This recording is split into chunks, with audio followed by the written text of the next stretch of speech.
So my name's Simon. I've been coming here for over 10 years now. I first heard about the monastery through a friend that I practice meditation with, and I've been coming ever since. So typically I'll come up once a week. That's about an hour and a half's drive from Melbourne.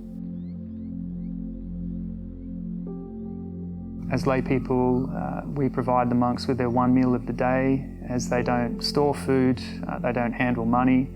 They are entirely dependent upon the lay people and their generosity for the requisites that are offered to them. When you're up here as a layperson, in addition to practicing meditation, there's an opportunity to do service if you wish, and that typically could be something as simple as sweeping or cleaning. There could be other projects that are on at the monastery. It could be some gardening. It could be, constructing some dwellings. And the reason that we do that is really to abandon our own selfish wants and needs, and express that generosity to others, because that's a foundational practice of meditation. So typically lay people coming to the monastery would arrive at around 9 or 9:30, prepare any food that you've brought for the monks.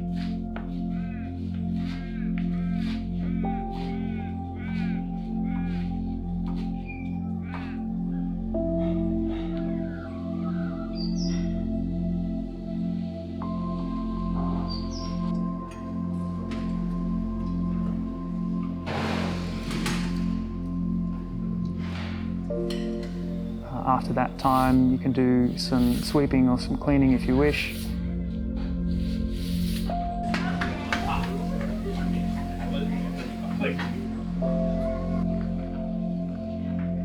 There is a rice offering to the monks at about 10:15.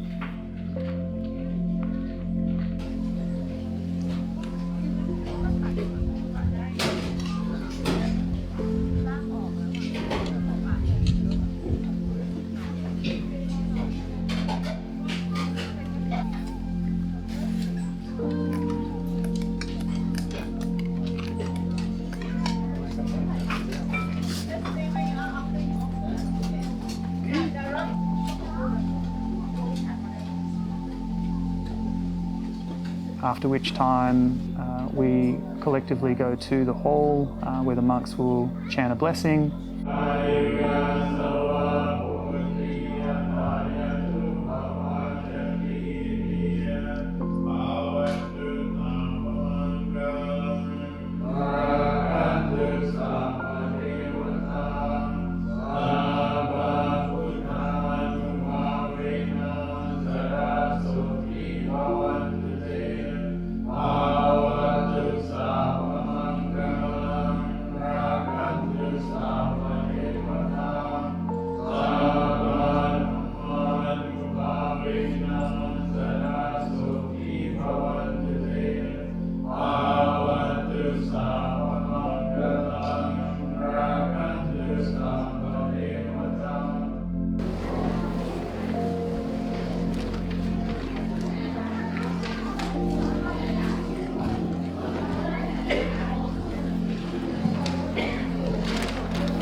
Then we'll come down and have a communal meal with the lay people.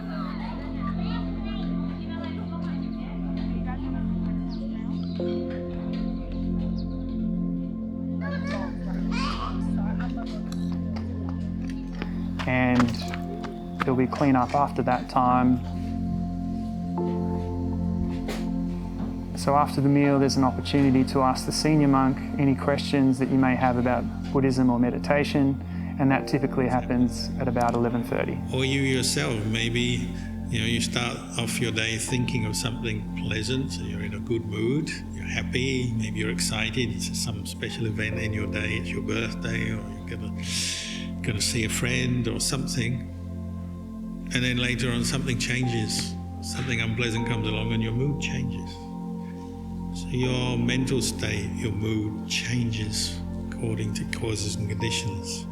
So these are impermanent, and ultimately we say they're not self. mindfulness or the practice of mindfulness is what reveals that. And in Dhamma, the fourth foundation of mindfulness is seeing the process of cause and effect. Well, why do I feel like I'm suffering or I'm unhappy? What's led up to that? You're looking at that, seeing where, what we say, craving or wanting and attachment always brings a feeling of suffering. If I can abandon craving, attachment, then the feeling of suffering will disappear. Understanding that process of cause and effect through observation, because that's part of mindfulness practice, observing, witnessing, learning from experience, so you can avoid suffering and reduce the suffering that you've been experiencing.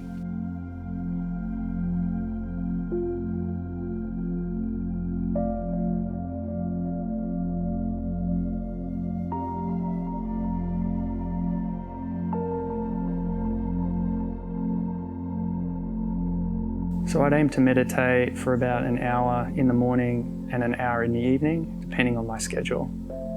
And then as much as possible throughout the day, whether I'm at work or if I'm at home or at weekends, just whatever I'm doing, trying to be as mindful as possible, doing those things. If I'm with people, to try and be as present as possible with them, to listen to them, but also to be as kind and understanding of their circumstance and what they may be contending with.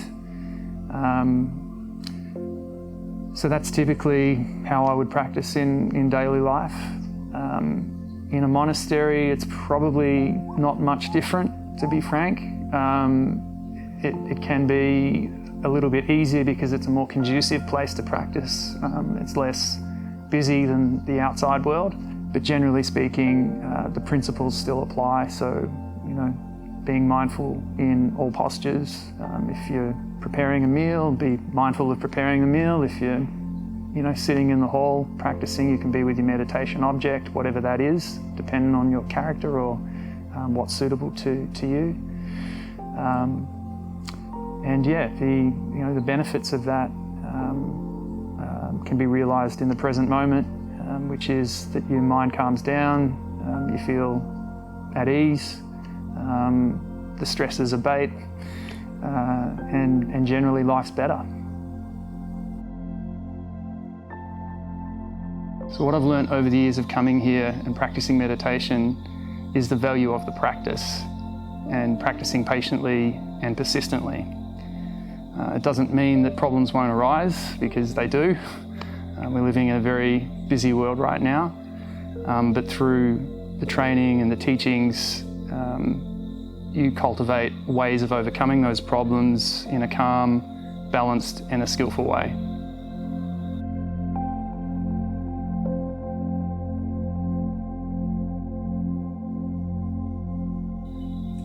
I'm so grateful that a place like this exists and for the benefits that it's brought to my life, and I look forward to continuing to come here for years to come.